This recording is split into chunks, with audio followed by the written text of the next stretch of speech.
The aphorism, "As a man thinketh in his heart, so is he," not only embraces the whole of a man's being, but is so comprehensive as to reach out to every condition and circumstance of his life. A man is literally what he thinks, his character being the complete sum of all his thoughts. As the plant springs from and could not be without the seed, so every act of a man springs from the hidden seeds of thought, and could not have appeared without them. This applies equally to those acts called spontaneous and unpremeditated, as to those which are deliberately executed. Act is the blossom of thought, and joy and suffering are its fruits.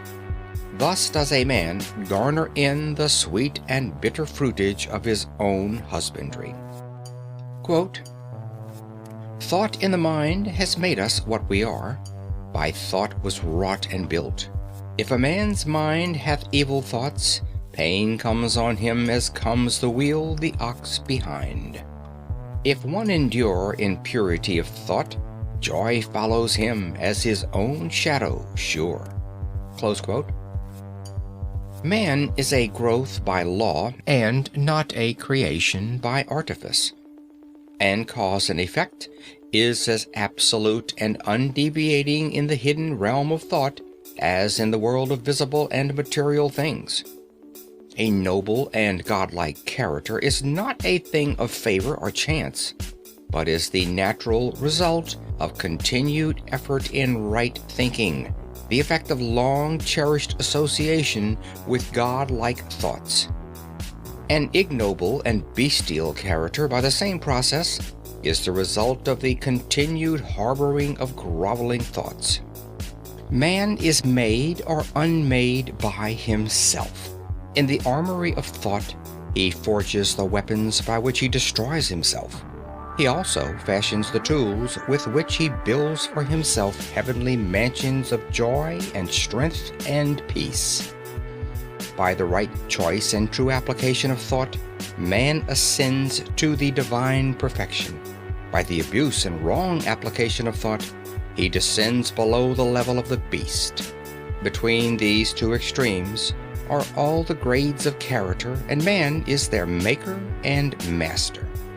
Of all the beautiful truths pertaining to the soul which have been restored and brought to light in this age, none is more gladdening or fruitful of divine promise and confidence than this, that man is the master of thought, the molder of character, and the maker and shaper of condition, environment, and destiny.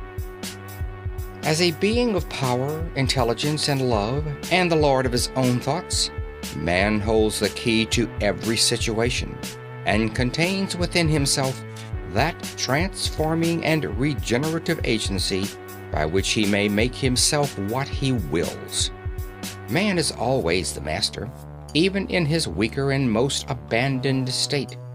But in his weakness and degradation, he is the foolish master who misgoverns his household. When he begins to reflect upon his condition and to search diligently for the law upon which his being is established, he then becomes the wise master, directing his energies with intelligence and fashioning his thoughts to fruitful issues. Such is the conscious master, and man can only thus become by discovering within himself the laws of thought, which discovery is totally a matter of application, self-analysis, and experience.